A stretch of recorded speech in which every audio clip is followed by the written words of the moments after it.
Hello दोस्तों, आपका स्वागत है आपके अपने चैनल हिंदी हब पर। तो हम पढ़ रहे हैं खून का टीका, जो यादवेंद्र शर्मा चंद्र का राणा हम्बीर के जीवन पर लिखा गया एक ऐतिहासिक उपन्यास है, जिसमें बताया गया है कि राणा हम्बीर किस प्रकार समस्याओं से लड़ते हुए चित्तौड़ का पुनरुद्धार करता है। इसीलिए राणा हम्बीर को मेवाड़ का उद्धारक कहा जाता है। अब राणा हम्बीर की जो कथा है दोस्तों, वो चित्तौड़ की स्वतंत्रता की तरफ बढ़ती हुई दिखाई दे रही है। यहाँ पर उसने मालदेव की रानी, मालदेव की जो पुत्री है, उससे विवाह कर लिया है और उसके बाद में उसके जो कूटनीतिक सेवक था मौजीराम, उसको भी अपना चाकर बना लिया है।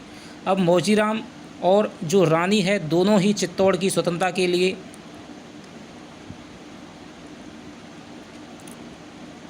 राणा के साथ में हो गए हैं। अब यहाँ से दोस्तों चित्तौड़ को हस्तगत करने का संग्राम है वो शुरू होगा। तो चलिए आगे की कहानी पढ़ते हैं। इससे पहले यदि दोस्तों अभी तक आपने हमारे टेलीग्राम ग्रुप को ज्वाइन नहीं किया है तो ज्वाइन जल्दी कीजिए। कुछ ही दोस्तों जहाँ पर आपको सभी कक्षाओं की जो PDF है, चाहे वो कहानी हो, चाहे वो नाटक उपन्यास हो, दोस्तों कोई भी आपकी जो भी है, सारे क्वेश्चन आंसरों की जो PDF आपको टेलीग्राम ग्रुप पर ही मिल पाया करेगी। तो चलिए अब शुरू करते हैं आज की कक्षा की। आशा है कि आपको ये पसंद आ रही होंगी।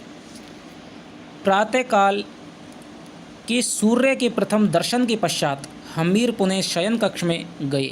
धवल उज्ज्वल प्रक्षदपट चादर पर रानी सोई हुई थी। ठीक है। निद्रा में उसकी तन्वी अंगलता झीने वस्त्रों में बड़ी मनोहारी लग रही थी। अविकसित पलक प्रसून अपनी प्रभाश्री बिखेर रहे थे।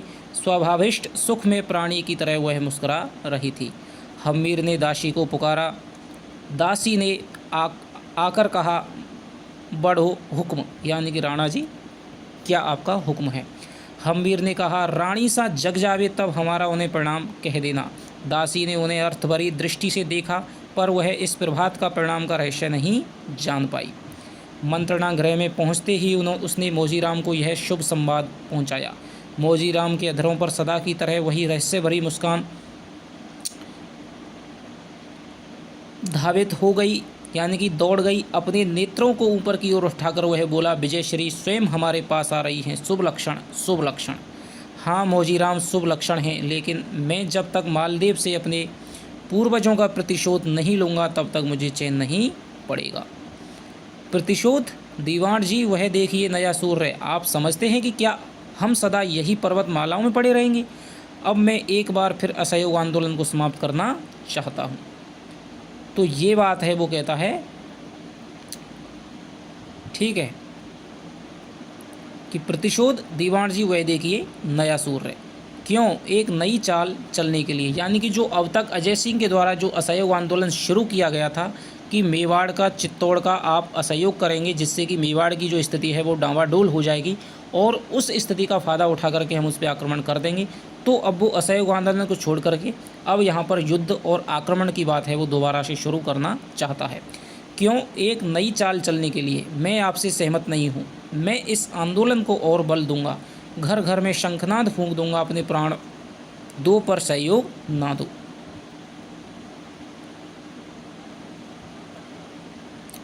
तो जो मौजीराम है दोस्तों, वो कुटिल राजनीतिज्ञ है, वो बहुत दूरदर्शी सोच रखता है और वो कहता है कि आपने जो मेवाड़ में असहयोग आंदोलन चला रखा है, अब उसको समाप्त करने का समय आ गया है।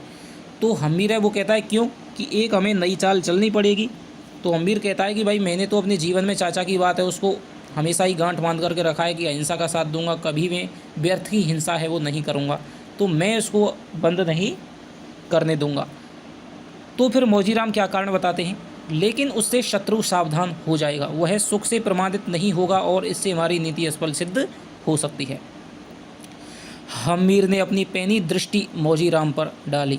वे हंसकर वह बोला, नहीं कामदार, मैं एक बार उत्पात मचाना चाहता हूँ। असहयोग और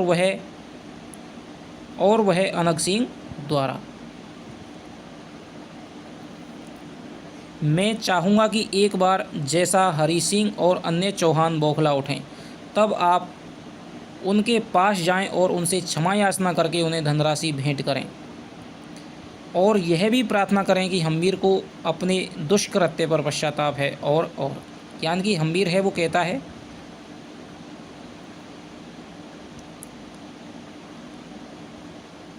कि मैं एक बार है वो उत्पात मचाना चाहती हूँ और इसके लिए मैंने अनग सिंह है उसको इस काम के लिए मैंने नियुक्त कर दिया है। ठीक है। जीवन में सब वस्तुओं को हम्मीर के चरणों में अर्पण करते हुए कहा, पिताजी ने आपको अपनी यह पहली सौगात भेजी है। यह सिर देशद्रोही महीप सिंह का है। यह गुप्त रूप से उस बात का प्रचार कर रहा था कि हम्मीर इस सिंहासन का वास्तविक अधिकारी नहीं है, वह सामंत है। उसने एक विधवा से ब्याह करके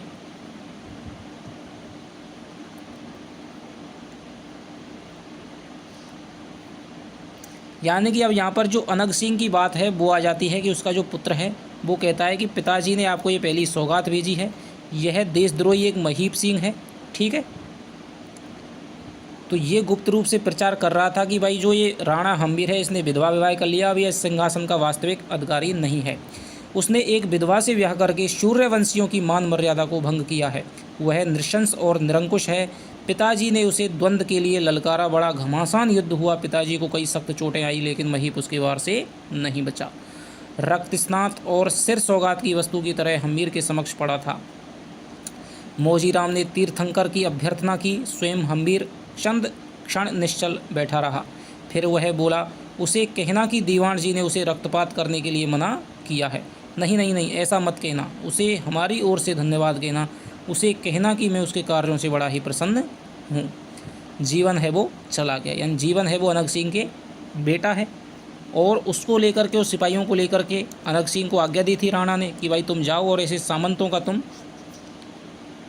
ख़त्म करो जो हमारे विरोध में हमारे शत्रु बने हुए हैं। मौजीराम ने कहा, राक्षसी वृत्ति मानवीयता के लिए घातक सिद्ध होती है। आप अनग सिंह को अधिकार में क्यों नहीं रखते? मुझे इस बात का डर है कहीं वह विद्रोही नहीं बन जाए। तो राणा जी कहते हैं यह संभव नहीं है। संभव असंभव पर मत बजाइए, मनुष्य की मनोवृत्ति को देखिए। आवश्यकता से अधिक अधिकार प्राणी को पथ विमुख कर देते हैं। तो ये बात है वो कौन कहता है? मौजीराम कहता है। फिर व्यर्थ की हिंसा विवेकशीलों का काम नहीं। तुम चिंता मत करो, हम्मीर इतना भोला नहीं है। यह हर समस्या का समाधान भी जानता है। हमारे पास योद्धाओं का अभाव नहीं। यह अनग सिंह ने कहीं भी कदम गलत उठाया तो मैं पवन सिंह से द्वंद्व करा दूंगा और पवन सिंह अनग सिंह को समाप्त किए बिना नहीं रहेगा। पवन सिंह के कुशल हाथ कभी भी धोखा नहीं खाते। अगर परिणाम उसके विपरीत हो गया तो अनग सिंह पर दोष लगाकर उसे बंदी बनाया जा सकता है।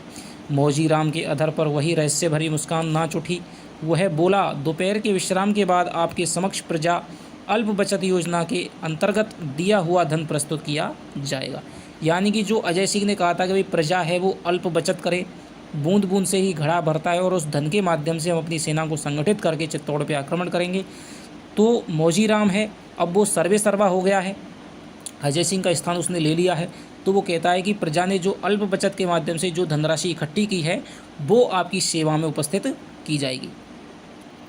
हम्मीर अपने शयन कक्ष में चला गया। 3 दासियां उसे पंखा झल रही थी। रानी उसके चरणों को दबा रही थी। हम्मीर ने कहा, अरे तुम यह क्यों कर रही हो? जाओ तुम विश्राम करो, तुम्हें अब जरा भी कष्ट नहीं उठाना चाहिए।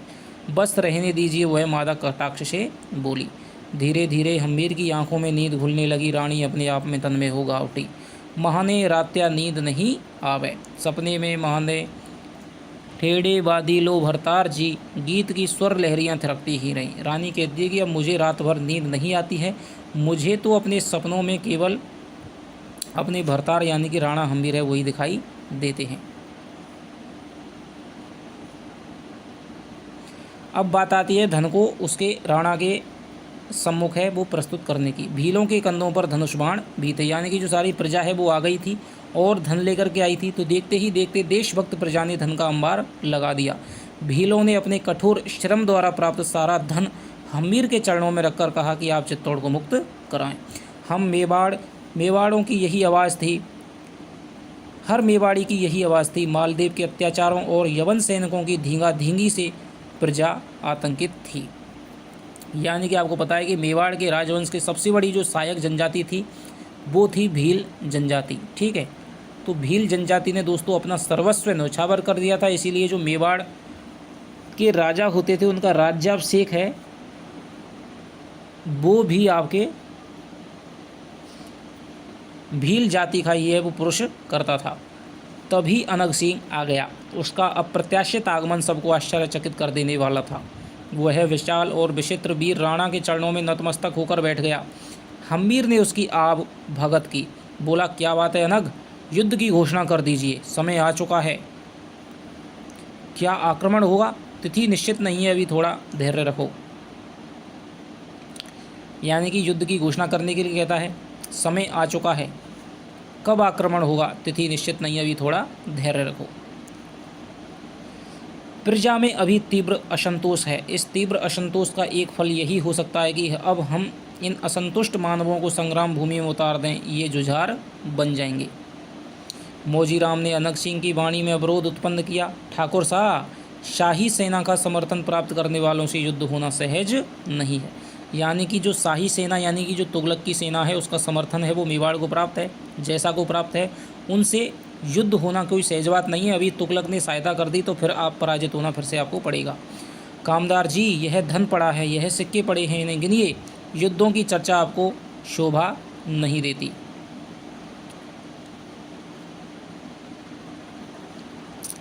हम्मीर ने उत्तेजित होकर कहा, अनग सिंह, मर्यादा का उल्लंघन उचित नहीं। अपने आप को इतना चतुर और बलवान ना समझो कि तुम्हारा प्रतिद्वंदी जन्मा ही नहीं। अपनी इस अशिष्टता की इनसे क्षमा याचना करो। तो ये बात है वो राणा हम्मीर उससे कहता है। अनग सिंह की लाल लाल आंखों में अंगार बरस पड़े। पवन सिंह की हाथ खड़क पर चला गया।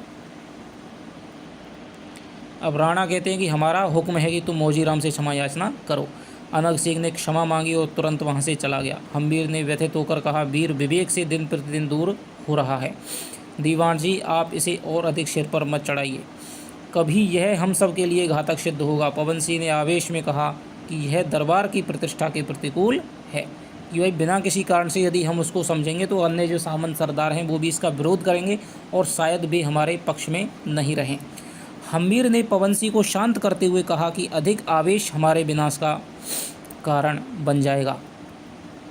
मेरा तुम जाकर अनग सिंह को बुलाओ, उनसे हमारी तलवार दिखाना और कहना कि राणा जी तुम्हें इसी समय बुला रहे हैं।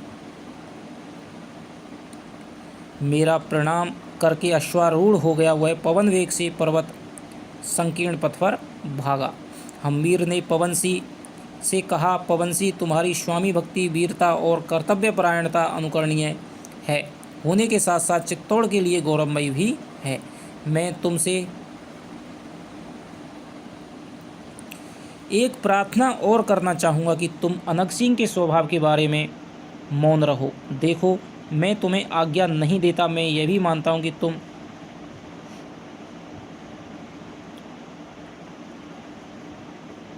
तुम बिल्कुल भी अनग सिंह से निर्बल नहीं हो, किंतु अपने चित्तौड़ के लिए अभी हमारा मौन ही श्रेयस्कर है।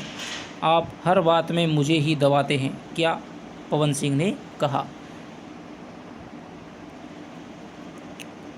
कि मन को समझाना दुष्कर होता है और बुद्धिमान को एक संकेत ही बहुत काफ़ी होता है। प्रत्येक व्यक्ति को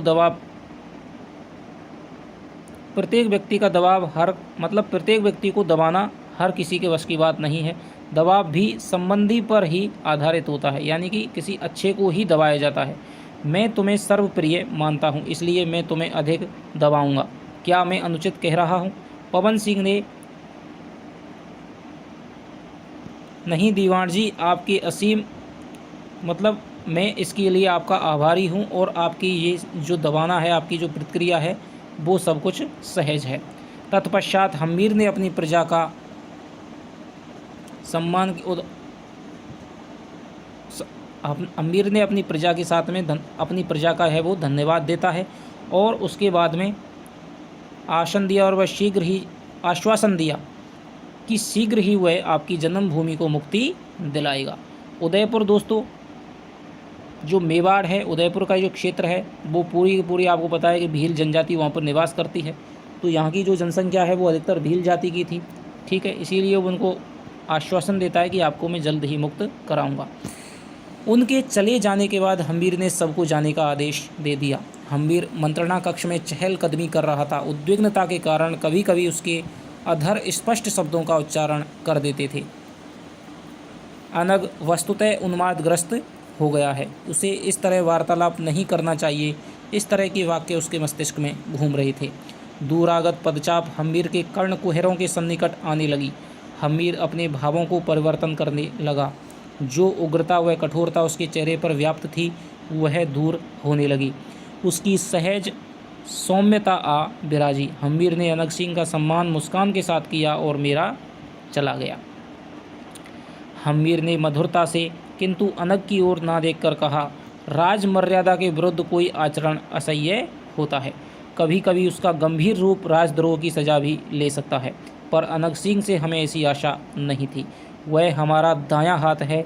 हम अपने दाएं हाथ को अपने से अलग नहीं कर सकते। लेकिन हाँ अनग, अगर तुम्हारा अपना दायां हाथ विषाक्त होकर तुम्हारे सारे शरीर को हानि पहुंचाने लगे तो तुम क्या करोगे? यानी कि भाई अनग सिंह, तुम सबसे वीर हो, शक्तिशाली हो, ठीक है, और तुम युद्ध में सबसे बड़ी वीरता दिखाते हो। तुम मेरे दाएं हाथ के समान हो। मैं तुम्हें अपने से अलग नहीं करना चाहता, लेकिन यदि दाएं हाथ में विष लग जाए और वो तुम्हारे शरीर को ही फिर पूरा खाने लगे तो फिर क्या करोगे? फिर उसे काटना ही पड़ता है। तो अनग सिंह की जो स्थिति है वो इसी प्रकार हो गई है कि ये कभी भी हानि पहुंचा सकता है। काट दूंगा, अनग ने आवेश में कहा। किंतु हम इस सिद्धांत के विपरीत हैं। हम उसका उपचार करेंगे, अच्छे अच्छे वैद्यों को दिखाएंगे। इस पर भी वह ठीक नहीं हुआ तो हम उसे काट कर अलग कर देंगे। तो वो ये कह रहा है कि भाई सबसे पहले तो हम उसको वैद्यों को दिखाएंगे, ये नहीं कि विष चढ़ गया और तुमने सीधा हाथ काट दिया, क्या पता वो सही हो जाए।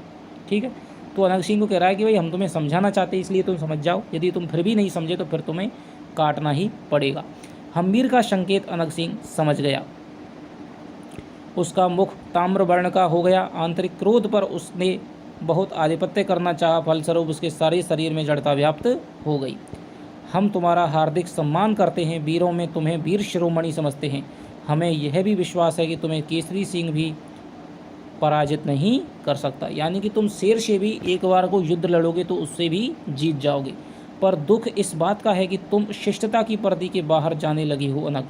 क्या तुम्हारी बातों के कारण समस्त मेवाड़ की एकता, अखंडता, अविच्छिन्नता भंग हो जाए? बप्पा रावल द्वारा स्थापित सूर्यवंशियों का शौर्य समाप्त हो जाए? हमारे जागरण को क्षति पहुँचे? लोग तुम्हारे जैसे पराक्रमी को देशद्रोही कहें? क्या तुम यह सब सह सकोगे? चुप क्यों हो? बोलते क्यों नहीं? अनग सिंह गर्दन झुकाए खड़ा रहा। हम तुम्हारी स्वामी भक्ति का सम्मान करते हैं। हमें तुम्हारी नीयत पर तनिक भी संदेह नहीं है, किंतु यह सब बात तब नितांत गौड़ हो जाती है जब तुम भरी सभा में राजकुल की प्रतिष्ठा को हुंकार के सारे उठा करके चले जाते हो। यह कहाँ तक उचित हो सकता है? गहरा मौन छाया रहा। हम्मीर दूरस्थ एक मेघखंड को निहारता रहा। वह भीगे स्वर में बोला, तुम नहीं जानते कि मैं तुम्हें कितने गौरवशाली पद पर प्रतिष्ठापित करना चाहता हूँ। मेरी यह हार्दिक इच्छा है कि तुम मेवाड़ के सेनापति बनकर के चित्तौड़ को विजय करो। पर तुम्हारी उग्रता, प्रचंडता और आक्रोश सबको संदिग्ध कर देते हैं। क्या भविष्य में तुम्हें संतुलित देख पाऊंगा? भाई तुम्हारी जो उग्रता है ना, तुम बात बात में क्रोधित हो जाते हो, आवेश में आ जाते हो, तो ये एक सेनापति के लिए अच्छे लक्षण नहीं है। सेनापति को तो बड़े संयम के साथ में काम लेना पड़ता है। युद्ध में नीति से साम दाम दंड भी, इससे सबको काम लेना पड़ता है। और तुम हो कि सीधे बाहुबल पर ही भरोसा करते हो। तो ये जो बातें हैं तुम्हारी वो संदिग्ध करती हैं। ठीक है। अनग सिंह व्यथित हो उठा। उसकी आकृति की कठोरता लुप्त हो गई। पश्चाताप की रेखाएं उभरकर उसके चेहरे पर आ गईं। वह दर्पपूर्ण स्वर में सिक्त होकर के बोला, पर कि प्रचंड आग्रह और अशिष्ट भी। किंतु राणा जी का भरी व्यवस्था को म्यान में किंतु राणा जी को मेरी व्यवस्था को भी ध्यान में रखना चाहिए। क्या पका हुआ मिट्टी का बर्तन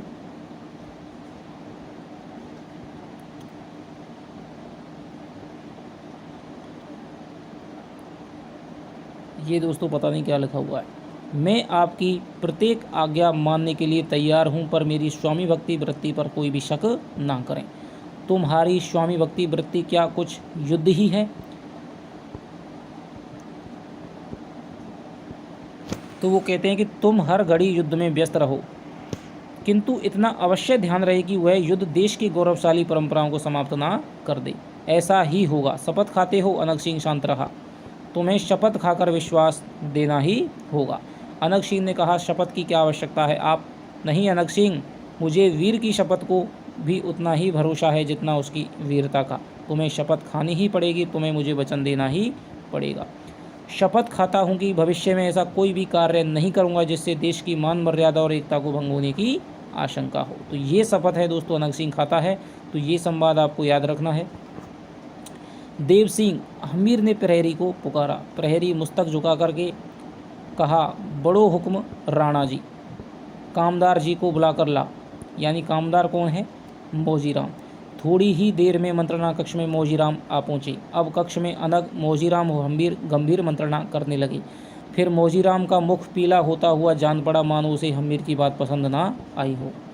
हमीर ने कहा, आज हम अनग सिंह को समस्त मेवाड़ का सेनापति बनाते हैं। यह अपनी अतुल शक्ति से शत्रु के दांत खट्टे करेगा। तो दोस्तों सेनापति कौन बनाया? आपसे पूछ लिया जाएगा कि राणा हमीर ने खून के टीका उपन्यास के आधार पर बताइए कि राणा हमीर ने अपनी सेना का सेनापति किसे नियुक्त किया? तो अनग सिंह को नियुक्त किया। अनग सिंह को हमीर ने भेड़ के मूठ की तलवार दी, जिसकी म्यान मखमल और चांदी की बनी थी। जो तलवार कई सहस्त्र रुपयों की थी। तलवार को सौंपते हुए हमीर ने कहा, आज से तुम मेवाड़ के सबसे जिम्मेदार योद्धा हो गए हो। भविष्य में तुम्हारा उठाया हुआ कोई भी कदम मेवाड़ की जय क्षय का जिम्मेवार होगा। अप्रत्याशित हमीर के चेहरे का उत्साह समाप्त हो गया। यह तुरंत जाते हुए अनग सिंह को रोककर कहा, बैठो, अभी तुम्हारी प्रमाणिक नियुक्ति नहीं हो पाई है। पद के साथ बहुमत की भी आवश्यकता है। कामदार जी, पवन सिंह, मेरा, वीर सिंह, खेत सिंह का पुत्र गेत सिंह, ठीक है, उमराव, गिरिराज आदि को बुलाया जाए। चंद ही घड़ियों में सारे सामंत और उमराव आ गए। कामदार ने सबके समक्ष राणा हमीर का मंतव्य रख दिया। पवन सिंह तमतमा उठा। पवन सिंह सोच रहा है, भाई मैं इतना स्वामी भक्त हूँ, हर आज्ञा का अक्षर से पालन करता हूँ, इसके बावजूद इन्होंने मुझे सेनापति नहीं बनाया, बल्कि इस आवेशित और क्रोधित, बात बात में क्रोधित हो जाने वाले इस व्यक्ति यानी कि अनग सिंह को इन्होंने किस लिए सेनापति बना दिया है, जो कि मेवाड़ के लिए और हमारे लिए हितकर नहीं है। पवन सिंह की भंगिमा से असंतोष झलक रहा था। गिरिराज आतंकित सा हो गया। हमीर ने सबके चेहरे के भावों को पढ़ा हुआ समझ गया कि सामंत लोग इस बात से प्रसन्न नहीं हैं और आज सामंत और उमरावों के बलबूते पर मेरा शासन चल रहा है। यदि ये सब लोग रुष्ट हो गए तो परिणाम बुरा ही होगा। तब हमीर काफ़ी देर तक विचारमग्न बैठा रहा। उपस्थिति में कानाफूसी चल रही थी। हमीर तुरंत उठा। उसने संकेत से पवन सिंह को बुलाया और मंत्रणा कक्ष के पार्श्व में एक अन्य लघु वैयक्तिक मंत्रणा कक्ष था, उसमें भी दोनों गए आश्वस्त होकर के बैठे। हमीर ने भोलेपन से कहा कि मैं तुम्हारे मुख्य भावों को अच्छी तरह पढ़ चुका हूँ। तुम अनग का महासेनापति बनाने से रुष्ट भी हो, पर मेरे समक्ष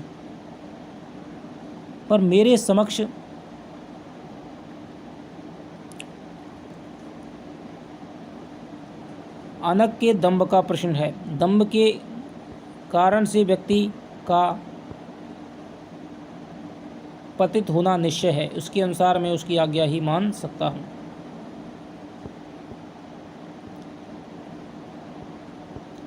ठीक है।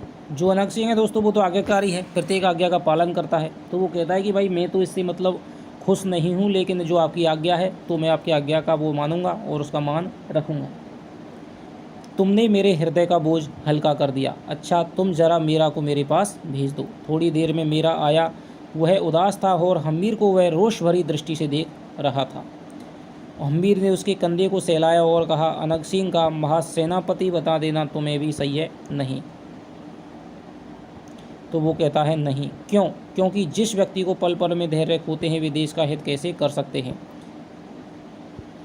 फिर अनग सिंह में क्षत्रिय जाति का झूठा दंभ और अभिमान है। वह अपने को असाधारण मानता है तथा वह भींगा इत्यादि लोगों को हे और नीच समझता है। ठाकुर है भाई, उसके साथ जरा भी भाईचारा नहीं रखता, उसको यह केवल दास समझता है। राणा जी, वह हम गरीबों का जीना भी दूभर कर देगा। तो यानी मेरा है दोस्तों, वो भील जाति का है। शेरा और मेरा ये भील जाति के थे। नहीं मेरा नहीं, तुम उसे गलत समझ रहे हो, फिर तुम मेरी चाल को नहीं समझे। मैं चाहता हूँ कि उसे सेनापति बनाकर तलहटी की ओर भेज दूँ। वहाँ अनग सिंह लूटपाट और धन संग्रह करता रहेगा। तुम विश्वास रखो, वह तुम्हारी जाति के लोगों को जरा भी कष्ट नहीं देने पाएगा। हम्बीर संभल कर बोला, फिर यह राज्य के नियमानुसार सेनापति थोड़े ही बनाया जा रहा है। जब तक चित्तौड़ का गढ़ अपने अधिकार में नहीं आ जाता और मैं विधिवत राणा नहीं बन जाता, तब तक नाम मात्र का सेनापति ही कहलाएगा। तो दोस्तों, जिस प्रकार राजनीति में नाम मात्र का संप्रभु और वास्तविक संप्रभु यानी कि राष्ट्रपति और प्रधानमंत्री होते हैं, उसी प्रकार की यहाँ पर बात कर रहे हैं कि ये नाम मात्र का सेनापति बनाया जा रहा है। जब हम चित्तौड़ को विजय कर लेंगे तब वो सेनापति है और किसी को बनाया जाएगा। इस निगूढ़ बात को वह नहीं समझ सकेगा। पद के प्रलोभन और शान में वह मतवाला बना खूब जी जान से काम करेगा और इससे ही हमें लाभ होगा। देखो मेरा, अभी हमें वैयक्तिक वैमनस्य और द्वेषता को विस्मृत करके अपने देश के उत्थान और उसकी स्वाधीनता के बारे में सोचना चाहिए। मेरा कहता है कि कहीं ऐसा ना हो कि पासा उल्टा पड़ जाए। नहीं, ऐसा नहीं हो सकता। हम्मीर बौद्धिक मार नहीं खा सकता। वह भी अपने पूर्वजों की तरह दूरदर्शी है। अनागत विपदा यानी कि अभी तक जो अब विपदा नहीं आई है और आपदा को वह पहले ही दूर से देख करके कदम उठाता है। मेरा ने उसकी बात को मानते हुए कहा, फिर जैसी आपकी मर्जी। केवल मेरी मर्जी नहीं हो सकती है। मैं आप सारे मित्रों को रुष्ट करके किसी भी एक व्यक्ति विशेष को प्रसन्न करना नहीं चाहता। तो तुम्हारा परामर्श चाहता हूँ। यदि वह नाम मात्र का सेनापति बना भी रहे तो क्या हर्ज है। तो यहाँ पर इन्होंने मेरा को भी यहाँ पर इन्होंने अपने पक्ष में सहमत कर लिया है कि मुझे कोई आपत्ति नहीं है। बस मैं यही सुनना चाहता था। हम्मीर बाहर आ गया। उसने समस्त सरदारों व उमरावों को संबोधित करके कहा, समय और शक्ति को देखते हुए ठाकुर अनग सिंह जी हमारे सेनापति बनाए जाते हैं। उनका शौर्य और स्वामी भक्ति से सभी परिचित हैं। मुझे आशा है कि आप सब भी इसे स्वीकार करेंगे। किसी को भी किसी प्रकार की आपत्ति हो तो निसंकोच होकर कहे। मेरा भय खाने की कोई आवश्यकता नहीं, क्योंकि मैं भी आपकी तरह चित्तौड़ का सेवक हूँ, एक लिंगेश्वर का दीवान हूँ। मुझसे आप में इतना ही अंतर है कि मैं उसकी सेवाओं के लिए जिम्मेवार चाकर हूँ और आप पे कोई जिम्मेदारी नहीं है। और अनग सिंह ने एक लिंगेश्वर की जय जयकार की और बाद में हम्मीर के प्रति उसने अपनी कृतज्ञता ज्ञापित की और उसने समस्त सरदारों को विश्वास दिलाया कि वह अपने देश और देश के लोगों के प्रति सदा ईमानदार बना रहेगा। तो यहाँ पर दोस्तों इस अंग का है वो पटाक्षेप हो जाता है। तो इस प्रकार है दोस्तों, हमने देखा कि किस प्रकार अनग सिंह को यहाँ पर सेनापति है वो नियुक्त कर दिया जाता है।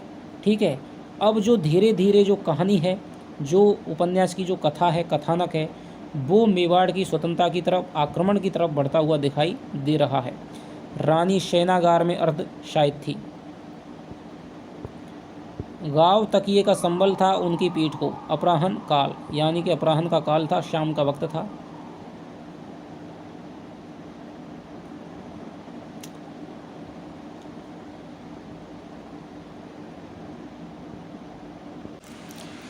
हल्का शीत आरंभ हो गया था। रानी नवागत शिशु की सुखद स्मृति में विगत की हीनता विस्मृत कर चुकी थी। तो यहाँ पर दोस्तों आप देख सकते हैं कि पिछले वीडियो में हमने देखा कि किस प्रकार रानी और राणा के बीच में यहाँ पर प्रेम का अंकुर है वो विद्यमान यानी फूट चुका है और अब रानी है वो गर्भवती है। ठीक है, उसकी कोख में जो भावी चित्तौड़ है उसका राणाजा सांस ले रहा है। तो अब वो नए शिशु के आगमन के कारण में पिछले जो विधवा वगैरह जो भी उसका जीवन था उसके बारे में सब कुछ भूल चुकी थी। लेकिन जब कभी पुरानी दासियां छिपे छिपे उसके तथाकथित कलुष जीवन के पृष्ठ खोल कर कहती कि ऐसी कलंकनी महारानी के कारण चित्तौड़ में कभी भी सुख आनंद नहीं हो सकता, मंगल श्री यहाँ नहीं आ सकती, हमारे यहाँ महान पवित्र देवी पद्मिनी हुई जो धर्म की रक्षा हेतु जौहर में जल उठी और यह अशुभ है, अमंगलकारी है, तब उसका मन वेदना से भर उठता था। रानी पीड़ा से अवश होकर उन दासियों की बाणी काटने को आतुर हो जाती, पर वह फिर शांत हो जाती कि भाई गलती तो उसकी ही है। यथार्थता कहाँ तक छिपी रह सकती है, उसे कहाँ तक रोका जा सकता है। लेकिन तब उसके मन से अपने पिता के प्रति घृणा का सागर लहरा उठता और अपने भाइयों के प्रति उसके मन में द्रोह जाग उठता। तब वह कामदार को बुलाकर उन्हें विनय करती, उसे चित्तौड़ को तुरंत विजित करने के आदेश देती। लेकिन वह जानती थी कि चित्तौड़ विजय सहज नहीं है और उसमें उसके आदेशों की जरा भी कीमत नहीं है। कल पता नहीं क्यों हम्मीर उसे प्यार करता करता रह गया। हल्का हल्का शीत और उन्मादित करने वाली ऋतु। हम्मीर रानी से आमोद प्रमोद की चर्चा कर रहा था। रानी हम्मीर की अंकशायनी थी, यानी गोद में लेटी हुई थी, और हम्मीर उसे अपनी चित्तौड़ की रानियों के त्याग की कथाएं सुना रहा था। हठात हम्मीर उठ खड़ा हुआ और यह कहकर वह शयनकक्ष से बाहर चला गया कि यह सुख व्यर्थ है, यह भोग अनुचित है, यह विलास पीड़ादायक है। जब तक चित्तौड़ की मुक्ति नहीं, कुछ नहीं, कुछ नहीं। यानी कि दोबारा से दोस्तों उसे फिर चित्तौड़ की विजय का याद हो आती है। रानी ने हम्मीर को रोकना चाहा पर हम्मीर नहीं रुका। वह सीधा प्रतोली के दूसरे कक्ष में चला गया। दासी को आज्ञा दे दी कि वह किसी को भी भीतर ना आने दे।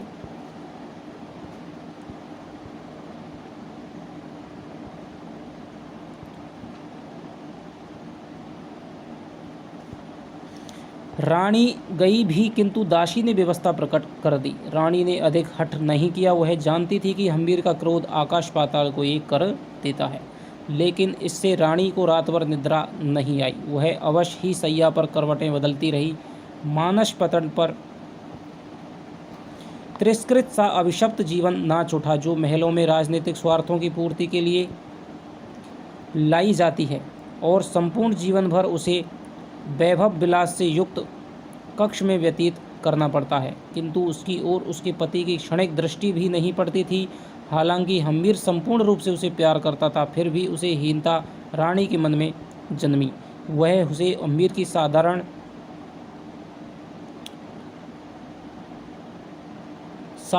बात ही वाचालता साधारण ही मानती थी। तब वह अपने मन में उसकी दुर्भावनाओं का दमन करती थी। तब वह मुख पर वही भेदकारी शांत मुस्कान खेल रही थी। भेद भरी शांत मुस्कान खेल रही थी। वह रानी के मनोवेग की बड़ी तटस्थता से सुन रहा था। जब रानी ने सब कुछ उगल दिया, तब कामदार ने कहा, मैं आपको दुख को समझता हूँ, लेकिन चित्तौड़ विजय सहज नहीं है। यानी कि उसी रात में उसे नींद नहीं आ रही थी, तो उसने फिर कामदार यानी मोजीराम को बुलाया और उससे कहा कि आप कैसे भी करके चित्तौड़ विजय कीजिए, जिससे कि जो राजा की जो पूरा प्रेम है वो मुझे मिल सके, उनकी जो दृष्टि है वो मुझ पर पड़ सके। क्योंकि अभी तक तो राणा हम्मीर के मन में द्वंद्व समाया हुआ है। एक तरफ रानी है, उसका प्रेम है, और दूसरी तरफ चित्तौड़ है, उसकी स्वतंत्रता है। ठीक है, तो फिर वो कामदार को बुलाती है, उससे कहती है कि आप जल्दी से चित्तौड़ को स्वतंत्र कराइए। फिर आपको यहाँ लाने से क्या लाभ है? रानी ने आवेश में कहा, मैं अपना काम संपूर्ण निष्ठा से कर रहा हूँ। अभी अवसर की प्रतीक्षा है, अवसर आते ही मैं अपना कार्य आरंभ कर दूंगा। तब तक मैं मर जाऊंगी, क्योंकि जो राणा है वो पूर्ण रूप से एकाकार होकर के, एकनिष्ठ होकर के मुझे प्रेम नहीं कर पाएगा और मैं उसके वियोग में ही मर जाऊंगी। ऐसा ना कहिए रानी सा, आप चित्तौड़ के भावी राणा की राजमाता हो। आपके मुख से ऐसे अनुचित बोल शोभा नहीं देते। आपको अखंड धैर्य रखना चाहिए। आप इस तरह उद्विग्न होगी तो फिर हो गई कर्तव्य की पूर्ति। अब आपको मेरे साथ होना पड़ेगा। यह भूल जाना पड़ेगा कि मेरी कोई भाई है, मेरा कोई बाप भी है। आप चित्तौड़ की विधवा महिषी हैं। यदि चित्तौड़ विजय नहीं हुआ तो सारा दोष आपके माथे मढ़ा जाएगा। सभी यही कहेंगे कि यह अपशकुनी है और इसलिए अब आपको मेरा साथ देना होगा। मैं आपको वचन देती हूँ कि मैं आपका तन मन से साथ दूंगी। आप जैसा कहेंगे वैसा करूँगी। तब सुनो रानी, हम शीघ्र ही चित्तौड़ जाएंगे। लेकिन मैं ऐसी दशा में कैसे जा सकती हूँ? यानी कि रानी तो गर्भवती है। मैं राणा जी से अनुरोध करूँगा। यदि राणा जी मेरे अनुरोध के मर्म को समझ गए तब आप और मैं वहाँ चलेंगे। पर प्रयोजन क्या होगा? यानी किस लिए जाएंगे? हमारा प्रयोजन है चित्तौड़ विजय। चित्तौड़ विजय होने के पश्चात एक विधवा के प्रति जो लौकिक धारणाएँ होती हैं उसको निर्मूल करना एवं मेवाड़ वासियों को आपके प्रति श्रद्धेय बनाना। यानी कि जो काम मौजदार है वो अप्रत्यक्ष रूप से ये कहना चाहता है कि आपके प्रति जो मैंने ये दुर्भावना फैलाई है कि आप विधवा हैं, एक झूठी कहानी मैंने सबको बताई, चित्तौड़ विजय हो जाएगी तो उसके बाद में मैं सारी जनता को ये बता दूंगा कि ये भाई कोई विधवा नहीं है, ये ठीक है पवित्र है, मंगलकारी है, ठीक है, जिससे कि जो आपकी जो ख्याति में जो कमी आई है, आपके प्रति जो दुर्भावनाएं जनमानस में व्याप्त हो गई हैं, उनसे छुटकारा मिल सके। कि परिस्थिति बस यहाँ के सरदार, आप नहीं जानती कि परिस्थिति बस यहाँ के सरदार चुप बैठे हैं, वरना वे इस प्रश्न को अभी भयंकर समस्या बना देते और नामालूम ये रूढ़िग्रस्त अर्ध परंपरावादी वीर आपके जीवन को क्या परिणाम देते। आंतरिक विरोध अब भी देखने को मिलता है। यानी कि जो आप महीप सिंह है, जिसका अनग सिंह ने सिर काटा था, वो भी इसी बात को कहता था कि राणा ने विधवा रानी से विवाह कर लिया है और वो इस मेवाड़ के शासन का अधिकारी नहीं है। ओहो, कौन से जन्म का पाप है जो अब मुझे मिल रहा है। मैं ईश्वर से प्रार्थना करती हूँ कि वह मुझे मृत्यु क्यों नहीं देता। वह विचलित स्वर में बोली, आप नहीं जानते कामदार जी। राणा जी हंसते हंसते एकदम विषाद में डूब जाते हैं। लगता है उन्हें भी मेरा कारण सच्चा सुख नहीं है। आप निश्चिंत रखिए, ईश्वर की कृपा हुई और भाग्य ने साथ दिया तो आप यहाँ की प्रतिष्ठित महारानी होंगी। अच्छा, मैं चलता हूँ। रात को गुप्तचर समाचार लाया था कि अनग सिंह ने शत्रुओं के एक पूरे साथ को रोककर लूट लिया है। ठीक है, यह भी सुनने में आया है कि अनग ने 30 व्यक्तियों को मौत के घाट उतार दिया है। सचमुच यह पूर्व जन्म का कोई राक्षस था। मौजीराम वहाँ से सीधा हम्मीर के पास गया। हम्मीर पूजा गृह में अर्चना वंदना कर रहे थे। मौजीराम सेवक को यह कहकर के चला गया कि जब राणा जी निवृत्त हो जाएं तब मुझे सूचना दे देना। लगभग 1 घटिका के बाद में हम्मीर पूजा से निवृत्त हो गया। जीवन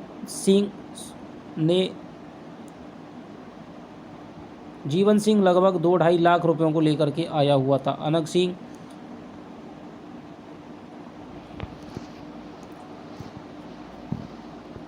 अनग सिंह ने दोस्तों उनको लूट करके उनके जो रुपये थे वो लूट लिए थे। ठीक है, और जीवन सिंह है वो इसका नौकर है, ठीक है, प्रहरी है, तो वो रुपयों को लेकर के आता है विश्वास दिलाने के लिए।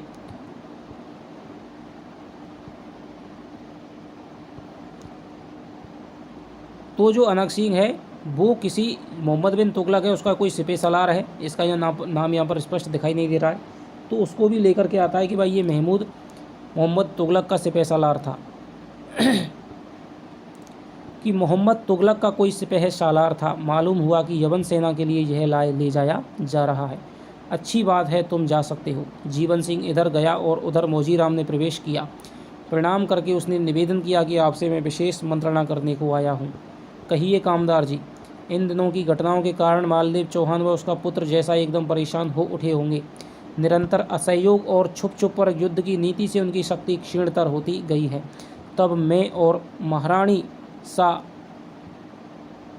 चित्तौड़ जाकर उन्हें अपनत्व का भरोसा दिलाते हैं और यह धन उन्हें वापस कर आते हैं। उनसे प्रार्थना करते हैं कि भविष्य में हम आपको किसी प्रकार की हानि नहीं पहुंचाएंगे। अब दोस्तों ये मौजीराम है वो अपनी कूटनीतिक चाल चलता है।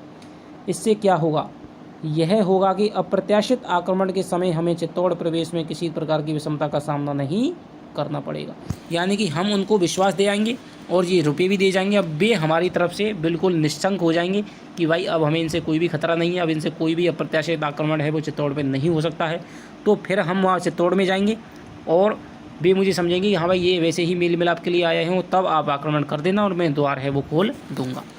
आप नहीं जानते कि वह दुर्ग कितना सुरक्षित है। शत्रु को विजय करने में अपना सारा बल लगा देना पड़ता है। वह समुद्र की सतह से बहुत ऊंचा है। सारे दोस्तों दुर्ग की जो सारी विशेषताएं हैं वो चित्तौड़ तो गढ़ चित्तौड़गढ़, बाकी सब गढ़ैया। जब हमने रतन सिंह की बात पढ़ी थी, अलाउद्दीन खिलजी का आक्रमण था, तो 7-8 महीने उसने आक्रमण के समय चारों तरफ घेरा डाल रखा था। ठीक है, युद्ध हुआ था तभी दोस्तों खिलजी है वहाँ पर उसने युद्ध में विजय प्राप्त की, लेकिन उससे पहले वो खाने पीने की जो असुविधा हो गई थी, इसीलिए चित्तौड़ का द्वार है वो खोलना पड़ा था। वरना जो चित्तौड़ का किला है दोस्तों अभेद्य है, उसको किसी भी प्रकार से जीता नहीं जा सकता है और उसका परकोटा अत्यंत मजबूत है। इसके अतिरिक्त पाड़न पोल, ठीक है, ये उसका दरवाजे हैं दोस्तों। भैरव पोल, हनुमान पोल, गणेश पोल, जोडला पोल, लक्ष्मण पोल, राम पोल, भीषण पोल, भीषण लौह और पाषाण के द्वार, अपनी भवन तथा चौहानों के वीर सिपाहियों का पहरा, इन सभी को सहजता से नहीं हटा सकते। इनके लिए छल की आवश्यकता है।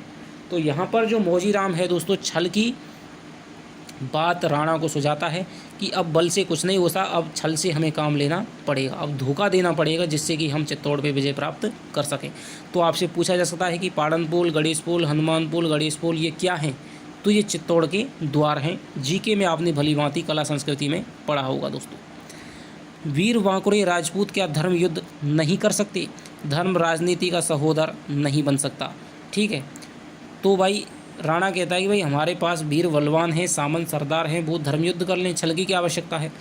तो मोजीराम कहता है भाई राजनीति यदि आप करना चाहते हैं तो वहाँ पर छल का भी सहारा लेना पड़ता है। धर्म और राजनीति है वो एक दूसरे के सगे नहीं हैं। तो ये संवाद है, आपको मोजीराम का याद रखना है। अलाउद्दीन की बात का विश्वास करके आपके पूर्वजों ने चित्तौड़ को शमशान कर दिया था। उस जैसा शक्तिशाली बादशाह भी चित्तौड़ के लिए 6 माह है घिरा, यानी कि कितने माह घिरा डाला? तो इसके अनुसार आपको 6 माह है याद रखना है। 6 माह है घिरा डाला पड़ा रहा, अंत में उसे छल कौशल का ही संबल लेना पड़ा। यानी कि घेरा डाल के दोस्तों पड़ा रहा अलाउद्दीन खिलजी, लेकिन चित्तौड़ को कोई भी भेद नहीं पाया। अंत में उसने छल का सहारा लिया। पद्मावती को देखने के लिए वो तैयार हो गया। जैसे ही रतन सिंह उसको बाहर छोड़ने के लिए आता है तो उसको बंदी बना लेता है। लेकिन हमारे राजपूत इसे स्वीकार नहीं करेंगे, उसकी आवश्यकता ही क्या है? पर मैं रानी सा को नहीं भेज सकता। आप जाना चाहते हैं तो अकेले जाइए, आपको वहाँ भेजने में आपत्ति क्या है? हम्बीर ने तनिक विहंस कर कहा, अभी तुमने कहा था कि धर्म और राजनीति का सहोदर नहीं हो सकता। यानी कि मैं रानी सा को वहाँ भेज दूँ और कुछ अनर्थ हो गया तो मैं फिर अपने आप को क्षमा नहीं कर पाऊँगा। और जो नीति धर्महीन होती है उसका कोई विश्वास नहीं कर सकता। मैं तुमको इतना ही अधिकार दे सकता हूँ कि तुम चित्तौड़ जा सकते हो, जैसा आपका हुक्म। किंतु हम्मीर की भ्रकुटियाँ तन गईं। क्या है राणा जी, कोई संदेह है? तुम कभी कभी ऐसी बातें कह देते हो जिससे मनुष्य को अपने आप पर विश्वास नहीं होता।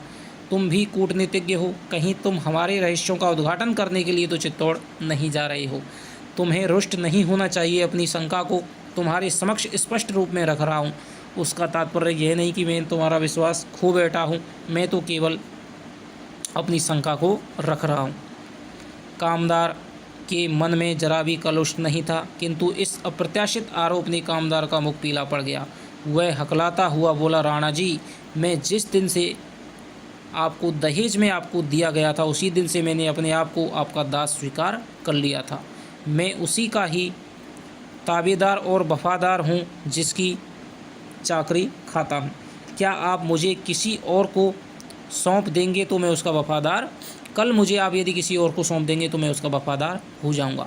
सच्चा सेवक या दास वही होता है जो अपने स्वामी को ईश्वर के समान मानता है। दास के लिए कल से स्वामी का कोई महत्व नहीं होता। अगर आपका मुझ पर शंका है तो लाइए अपनी हथेली में आग रखकर आपको विश्वास दिलाऊंगा। हथेली जलती रहेगी और मैं तब तक उस अंगारे को अपनी हथेली से नहीं गिराऊंगा जब तक आप नहीं कहेंगे। तो मुझे तुम पर विश्वास है राणा जी, आपने अपने हृदय में यह शंका उत्पन्न करके अच्छा नहीं किया। मोजीराम चित्तौड़ को मुक्त कराने के लिए आया है। तो ये बात है वो मोजीराम कहता है। मोजीराम की आंखों से अश्रु छलक आए। हम्बीर को अपनी भूल का पछतावा आया। वह अपनी बात को संवारता हुआ बोला, तुम उत्तेजित हो गए हो। मेरे कथन का इतना गंभीर रूप लेकर तुमने अच्छा नहीं किया। मैं तुम्हें एक अर्थभरी बात कही थी। तुम्हारे पर दुर्भावना से कोई भी आक्षेप लगाने की मेरी मनसा नहीं थी। मोजीराम ने अपने दुपट्टे से अपने आंसू पोंछे। वह अत्यंत व्यथित स्वर में बोला, क्षमा चाहता हूँ, पर राणा जी आप अपनी चतुराई को सीमाहीन करने लगे हैं। कथन है, ज़्यादा होशियारी में कभी ना कभी किरकिरी खानी पड़ती है। तो ज़्यादा होशियारी आप मत दिखाओ। मैं आपका वफादार सेवक हूँ, ठीक है, और मैं चित्तौड़ को विजय करा के ही रहूँगा। ये मेरा आपसे वादा है। आप ज़्यादा सोच करके कहीं मेरी जो स्वामी भक्ति है, वफादारी है, उस पर शंका मत उठाओ। हम्मीर नत दृष्टि करके बोला, हम्मीर तुमसे क्षमा चाहता है। मुझे व्यर्थ में अपराधी क्यों बनाते हैं? मैं आपके चरणों की धूल हूँ, चाकर हूँ। बस भविष्य में मन को पीड़ा देने वाली बात मत कहिएगा, ऐसा अनुरोध करता हूँ। हम्मीर ने बात को बदलना ठीक समझा। वह चौंक कर बोला, तुम चित्तौड़ कब जा रहे हो? आज ही। यह सारा धन ले जाओगे? हाँ। तुम कहो तो मैं अपना एक क्षमा पत्र लिख दूँ। अवश्य, यह बात और ठीक रहेगी। तुम तैयार हो जाओ, मैं अभी पत्र लिखकर देता हूँ। मौजीराम चलने लगा। हम्मीर ने उसे रोकते हुए कहा, एक बात और है कामदार। क्या राणा जी?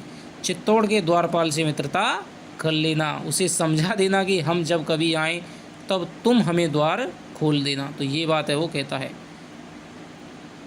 जो हुक्म मौजीराम के जाने के बाद ही चारण अमरदान के आगमन की सूचना मिली।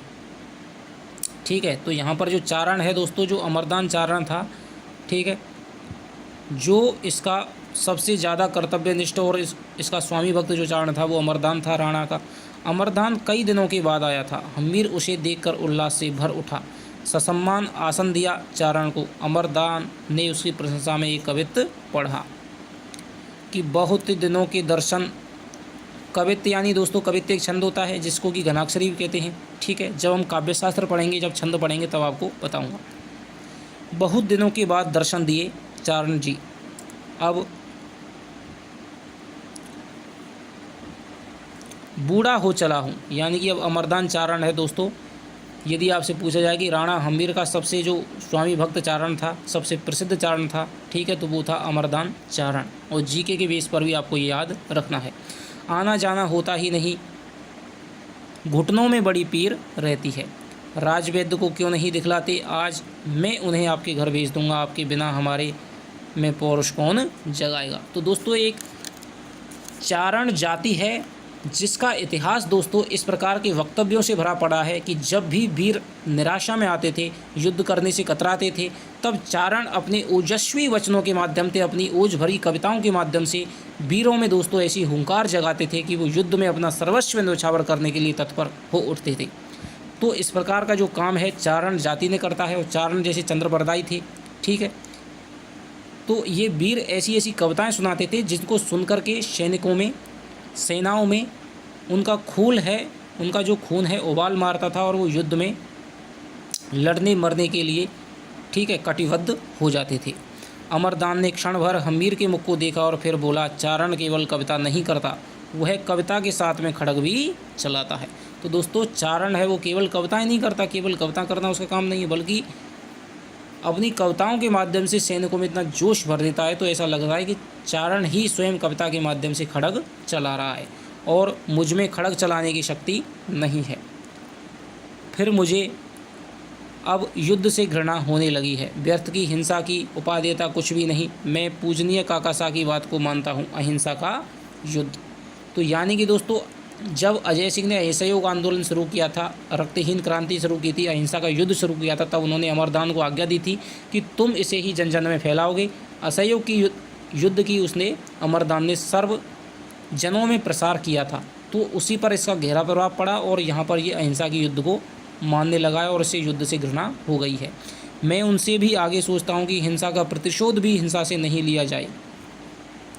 कोई दुष्ट और आतताई किसी भद्र पुरुष पर आक्रमण करे तो उसका अपराध क्षमा नहीं किया जाना चाहिए।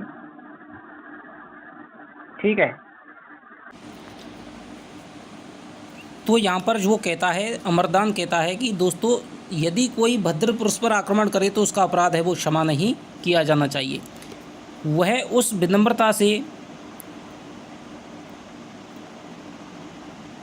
पूछे कि आखिर वह उसका आक्रमण क्यों किया है। मैं समझता हूं कि आपके भय और आपकी अति हिंसक, ठीक है, आपका यह विचार अभी सफल नहीं हो सकता, तब तक एक सूत्र में संगठित नहीं हो सकता, तब तक यह मंत्र व्यर्थ है। यानी कि जो अहिंसा का जो सहयोग है वो तब ही सिद्ध हो सकता है जब सारा लोग हैं वो एक से एक गठ संगठित हो जाएं, एकता के सूत्र में बंध जाएं, तभी जो अहिंसा की, असहयोग की जो नीति है वो सफल हो सकती है।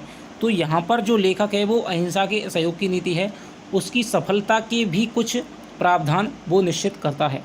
प्रजा की एकता ही इसका आधार है, क्योंकि जब तक प्रजा के वीर छोटी छोटी टुकड़ियाँ बना करके झगड़ा करते रहेंगे तब तक सामूहिक विरोध संभव नहीं। व्यक्ति को आत्मा की रक्षा भी आवश्यक है। हम्मीर ने कहा, मैं आपके विचारों का स्वागत करता हूँ चारण जी, यह अहिंसा का युद्ध या उद्घोष इस काल के लिए उपयुक्त है। आप मेरे एक प्रश्न का उत्तर दीजिए। एक सज्जन पुरुष जा रहा है, उसके शत्रु ने उस पर आक्रमण कर दिया, समझ लीजिए वह बच गया।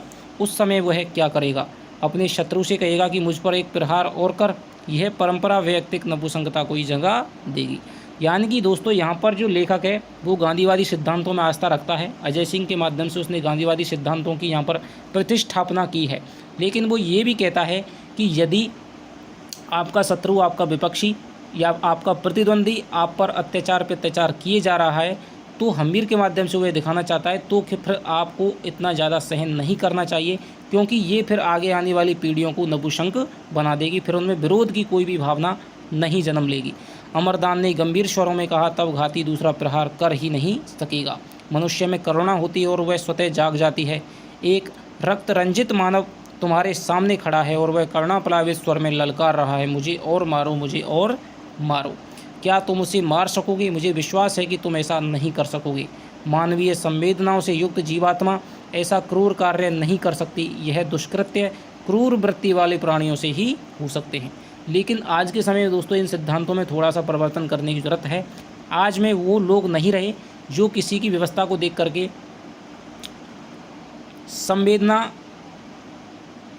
संवेदनशील हो जाते थे, भावुक हो जाते थे और उसको क्षमादान प्रदान कर देते थे।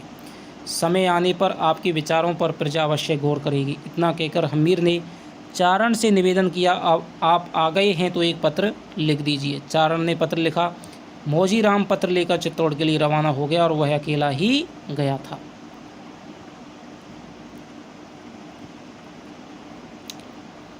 तो इस प्रकार दोस्तों मौजीराम वो चित्तौड़ की तरफ चला जाता है। सूर्य आकाश के मध्य में आया था। प्रखर किरणों में हम्मीर भोजन करके घूम रहा था। तभी अनक सिंह अश्व पर आरूढ़ होकर पवन वेग से आया।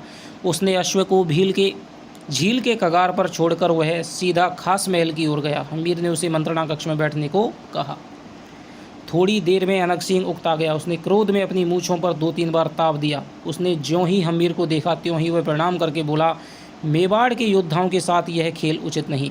हम चौहानों के समक्ष कभी झुकने को तैयार नहीं है। आपने वह संपत्ति और पत्र भेजकर समस्त मेवाड़ियों का अपमान किया है। भाई वो संपत्ति अनक सिंह ने लूटी थी और जब अनक सिंह को पता चला कि मेवाड़ ने वो संपत्ति है मौजीराम के माध्यम से दोबारा से चित्तौड़ पहुंचा दी है, तो वो उसको फिर गुस्सा है वो आ गया। हम्मीर ने कनखी से अनक सिंह को देखा और फिर मुस्कुराकर बोला, तुम प्रचंड हो, क्षण क्षण में उग्र हो जाते हो, बात पर बिना विचार किए कुछ ना कुछ कह डालते हो। अनक सिंह ने तुरंत कहा, मैंने उस पत्र को अपनी आंखों से देखा है। अवश्य देखा होगा, किंतु मेरे हाथ का लिखा हुआ नहीं है, वह चारण जी के हाथ का लिखा हुआ है। हस्ताक्षर भी चारण जी के ही हैं। ओहो मेरे वीर सेनापति, यह नीति युद्ध है। तुम्हें इससे पीड़ा होगी, पर इस बार फिर रक्तहीन युद्ध करने की मनसा है। यूं ही ऐसे युद्ध को इससे मेरा यह कार्य ही अच्छा कहकर अनक वापस क्षमा मांग करके चला गया। हम्मीर बेहस पड़ा और शनई शनई निद्रा देवी की गोद में सो गया। तो दोस्तों इस प्रकार है वो अनक सिंह है धन को लूटता है, ठीक है, जो चित्तौड़ के लिए जा रहा था। तो फिर वह राणा हम्मीर है कूटनीतिक चाल चलता है। मौजीराम उस धन को लेकर के चित्तौड़ चला जाता है, ठीक है। अब वहाँ पर वो उनसे संबंध बनाएगा जिससे कि उनको विश्वास हो जाएगा कि भाई ये हमारे अब सगे संबंधी बन चुके हैं, इनसे कोई भी अप्रत्याशित आक्रमण की आशंका नहीं है। और इसके बाद में फिर मौजीराम है वो दोबारा से जाएगा और फिर आक्रमण होगा चित्तौड़ पे, उसको विजय कर लिया जाएगा। ये कहानी और दोस्तों इसकी रह गई है। अगली 2 क्लासों के माध्यम से दोस्तों आपका ये उपन्यास है वो पूर्ण हो जाएगा। आपको यदि ये कक्षाएं दोस्तों पसंद आ रही हों तो कृपया हिंदी हब को सब्सक्राइब करें और लाइक और शेयर करें। तो चलिए दोस्तों आपसे मिलता हूँ अगली कक्षा में इससे आगे की कहानी के साथ। तब तक के लिए दोस्तों बाय बाय, जय हिंद, जय भारत।